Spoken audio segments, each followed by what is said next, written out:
أعوذ بالله من الشيطان الرجيم بسم الله الرحمن الرحيم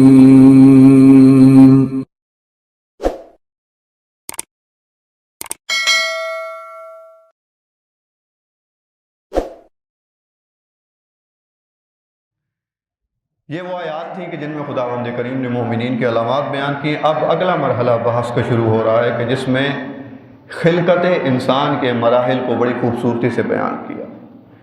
ان آیات کے نتیجے میں مسلمانوں کے بیچ ایک علم باقاعدہ تشکیل پا گیا کہ جسے کہتے ہیں علم الجنین۔ باقاعدہ قدیم زمانے میں عربی زبان میں کتابیں لکھی جاتی تھیں علم الجنین پہ، کہ بچے کی پیدائش کے مراحل کیا کیا ہیں، باقی علوم کی روشنی میں اور قرآن کریم کی روشنی میں۔ چونکہ پہلے بھی ایک بیان مارس کیا تھا کہ آیت اللہ جوادی فرماتے ہیں کہ قرآن در حقیقت کتاب انسان ہے۔ انسان کی سب سے خوبصورت معرفت، سب سے خوبصورت شناخت جیسی قرآن کریم نے دی ہے، ایسی کوئی اور دنیا کی کتاب آج تک نہیں دے پائی۔ قرآن نے انسان کے مثبت نکات بھی بیان کیے اور منفی نکات بھی بیان کیے، انسان کی خلقت کے مراحل بیان کیے اور بڑی خوبصورتی سے۔ من جملہ ان آیات میں سے ایک یہاں پہ ہے وَلَقَدْ خَلَقْنَا الْإِنسَانَ مِنْ صُلَالَةٍ مِّن طِينٍ۔ بتحقیق ہم نے انسان کو مٹی کے جوہر سے پیدا کیا۔ سلالہ کہتے ہیں نچوڑ، جسے آپ خلاصہ بھی کہتے ہیں، ایبسٹریکٹ جسے کہتے ہیں۔ پوری ایک ریسرچ ہوتی ہے، پوری تحقیق ہوتی ہے 250-300 صفحوں کی، اور اس کا نچوڑ شروع کے ایک صفحے میں بیان کیا جاتا ہے۔ اسے نام کیا دیتے ہیں؟ ایبسٹریکٹ کا، یعنی خلاصہ، یعنی نچوڑ، اسے کہتے ہیں سلالہ عربی زبان۔ فرمایا ہم نے طین کے، مٹی کے نچوڑ سے انسان کو پیدا کیا۔ وہ مراد کیا ہے؟ علماء فرماتے ہیں کہ یہی مٹی، یہی تراب، یہی زمین، اس میں جو ایلیمنٹس ہیں ان میں سے اہم ترین ایلیمنٹس، ان میں سے اہم ترین عناصر کو لے کر اور پانی کے ساتھ انہیں مکس کر کے خداوند کریم نے تھا۔ تین کسے کہتے ہیں؟ تین، مٹی میں پانی ڈالا جائے تو اس کے بعد جو کیچڑ سا بنتا ہے اسے کیا کہا جاتا ہے؟ تین کہا جاتا ہے۔ تو بس یہ تمام عناصر جو زمین میں ہیں وہ ہمارے اندر بھی موجود ہیں، البتہ پرسنٹیج فرق کرتی ہے، مقدار فرق کرتی ہے۔ یہی معنی ہے کہ جب ہم کہتے ہیں کہ ہمیں اس زمین سے، اس مٹی سے خلق کیا گیا، ورنہ مطلب یہ نہیں ہے کہ وہ بھی ایک تشبیہاتی زبان قرآن نے استعمال کی ہے کہ ہم نے انسان کو مٹی سے پتلا بنائے، وہ ایک تشبیہاتی و تشبیہی زبان استعمال کی ہے، ورنہ اوریجنلی وہ حقیقی مراد یہاں پہ یہی ہے کہ جتنے عناصر مٹی میں موجود ہیں وہ تمام کے تمام انسان کے جسم میں موجود ہیں، البتہ پانی کی آمیزش اس میں ہے جس سے وہ تین کی شکل میں آ گئی۔ نطفہ اسی کو کہا جاتا ہے کہ پانی کی آمیزش بھی ہوتی ہے اور پھر مٹی کی۔ اب سوال یہ ہے کہ وہ مٹی کی کہاں سے آ گئی؟ جب انسان کا نطفہ منتقل ہوتا ہے رحم صلب پدر سے رحم مادر کی طرف، تو وہاں پہ مٹی کہاں سے آ گئی؟ تو ایک خوبصورت وضاحت آیت اللہ مکارم شیرازی یہ لکھتے ہیں کہ چونکہ انسان آج کل کے زمانے میں انسان نے نئی نئی چیزیں بنا لی ہیں کھانے کے لیے، پیزا کھائے جا رہے ہیں اور پھر ہم برگر اور پتہ نہیں کیا کیا، اور چائنا میں آپ دیکھ لیں تو وہاں تو بقول سندھی زبان کے ویل تباہی ہوئی بھی ہے کہ وہاں کیا کیا کھائے جا رہے ہیں، کوئی تمیز، کوئی شعور، کوئی کچھ بھی نہیں، جو ملتا ہے وہ کھا لیتے ہیں۔ قدیم ادوار میں ایسے نہیں تھا۔ قدیم زمانے میں انسان کے لیے سب سے بہترین غذا وہ ہوتی تھی کہ جو زمین سے اگتی تھی اور اسی کو استعمال کرتے تھے، جیسے آپ سبزیاں کہتے ہیں یا غلات آپ کہتے ہیں۔ تو پہلے غلات کی صورت، چونکہ غلات زمین سے ہی اپنی غذا حاصل کرتے ہیں، سبزیاں زمین سے ہی اپنی نشو و نما کا سارا سامان حاصل کرتی ہیں، تو زمین کے ایلیمنٹس، زمین کے عناصر پہلے پودوں میں، سبزیوں میں، پھلوں میں، غلات میں شامل ہوتے ہیں، اور وہ غلات انسان استعمال کرتا ہے جس سے وہ عناصر انسان کے جسم کا حصہ بنتے ہیں، اور پھر انہی عناصر سے انسان کا خون تشکیل پاتا ہے، اور پھر خون سے انسان کا نطفہ تشکیل پاتا ہے۔ اس پورے مرحلے میں، اس پورے پروسیس میں ایک لمحے کے لیے بھی زمین کے وہ عناصر اپنے آپ کو کھوتے نہیں ہیں۔ اور پھر جب وہی نطفہ رحم مادر میں منتقل ہوتا ہے تو گویا وہ تمام عناصر بعین ہی وہاں چلے گئے۔ پھر فرمایا کہ ہم نے اسی نطفے کو کیا کیا، فی قرار مکین، ایک ایسی جگہ پہ رکھ دیا کہ جہاں پہ اس کی حفاظت کا مکمل بندوبست تھا۔ مکین یعنی ایسی جگہ کہ جہاں پہ انسان کو خوراک بھی معین ہو، وہ مل رہی ہو، اور انسان کی حفاظت کا بندوبست بھی ہو۔ ایسی جگہ کو کہتے ہیں قرار مکین۔ اپنا گھر جیسے انسان کا ہوتا ہے، انسان کا اپنا گھر، وہاں پہ انسان کو غذا، کھانے پینے کی وہ تمام ضروریات بھی میسر ہیں، اور انسان کی حفاظت کا بندوبست بھی ہوتا ہے۔ خدا کہہ رہا ہے کہ ہم نے انسان کے نطفے کو ایسی جگہ پہ رکھا کہ جہاں اس کی تمام سہولتیں اسے میسر تھیں۔ پھر فرمایا ثم خلقنا النطفۃ علقۃ، پھر ہم نے اس نطفے کو علقہ بنا دیا۔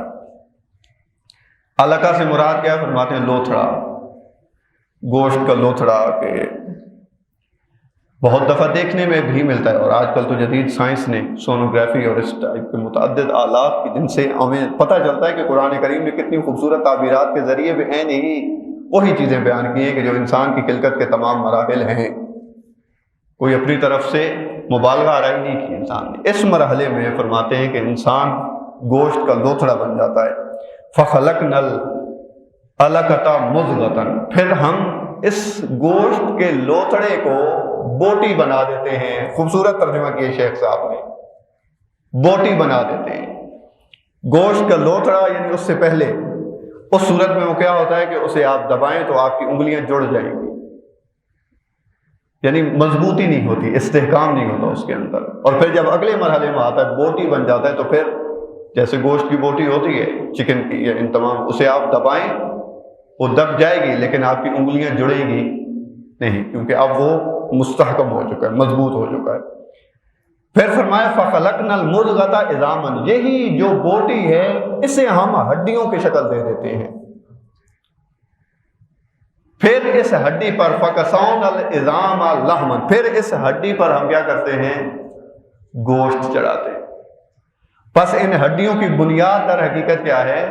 گوشت ہی ہے، کہ یہ قدرت خدا ہے کہ ایک مقام پہ اس گوشت کو ہڈی تک لے جائے گا کہ اب وہ مضبوط ہے، اور ایک مقام پہ وہ گوشت ہی رہنے دیا کہ اب جب ہڈیوں پہ گوشت چڑھائے تو وہ الگ ہمیں نظر آتا ہے، اور وہ جو ہڈیاں ہیں وہ الگ نظر آتی ہیں۔ در حقیقت کہ ان کی ماہیت و ان کی حقیقت دونوں کی ایک ہے۔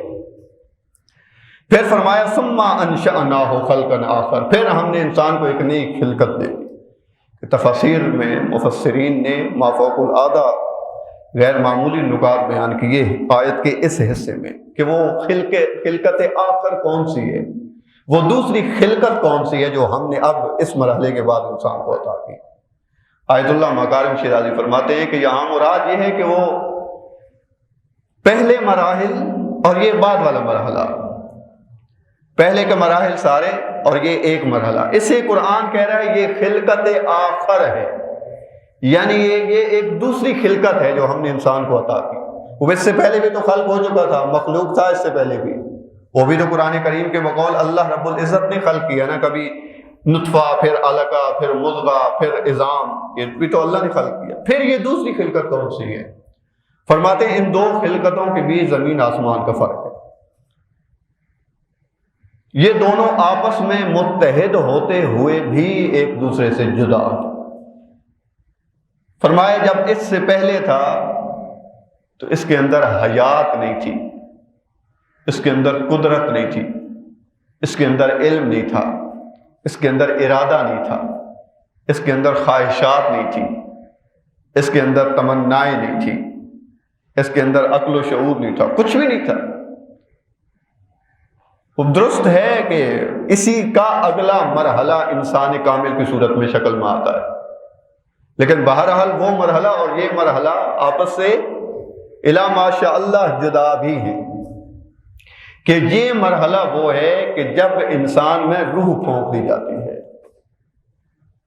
امام معصوم فرماتے ہیں 40 دن انسان کا نطفے کی صورت میں رہتا ہے، 40 دن، پھر اگلے 40 دن فرمایا وہ نطفہ علقہ کی شکل میں آ جاتا ہے، یعنی گوشت کا لوتھڑا، پھر اگلے 40 دن فرماتے ہیں مضغہ کی صورت میں آ جاتا ہے۔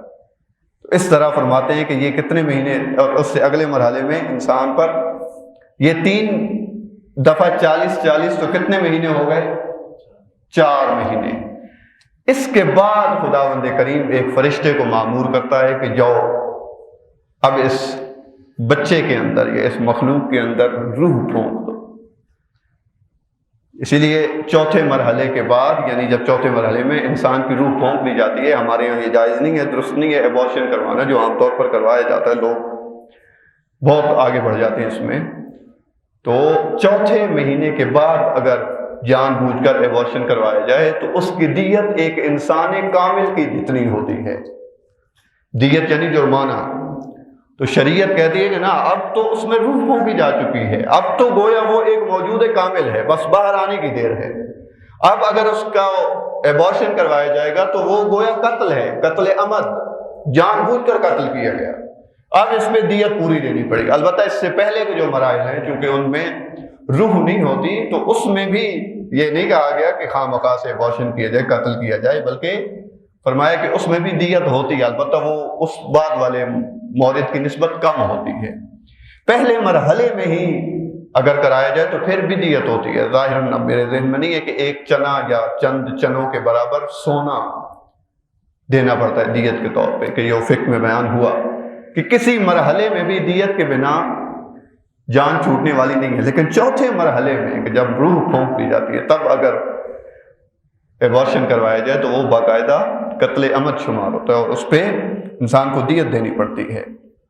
پس فرمایا کہ یہ خلقت الگ ہے انسان کی، کہ اب انسان کے پاس ہماری روح آ چکی۔ خود کیا فرمایا؟ فَإِذَا سَوَّيْتُهُ فِيهِ وَنَفَخْتُ مِن رُوحِي، کہ جب میں انسان میں اپنی روح پھونک دوں۔ اب جب روح فرشتہ